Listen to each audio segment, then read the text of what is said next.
I'll show you in this tutorial how you can disable PHP functions on Hostinger. So what you're gonna have to do here is I'm gonna click on Home right over here, select Manage, and then from here select your website, and then we're gonna have to go to Advanced. So here, click on Advanced, please, and then we're gonna have to go to PHP configuration.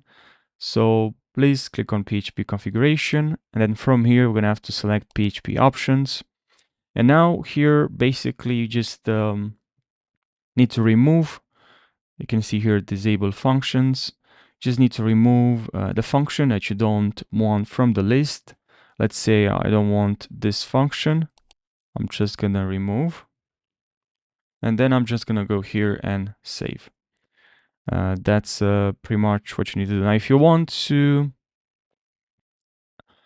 add a function, you can just add that function there, right? So I hope you found this helpful. Now here you also have some options and date time zone.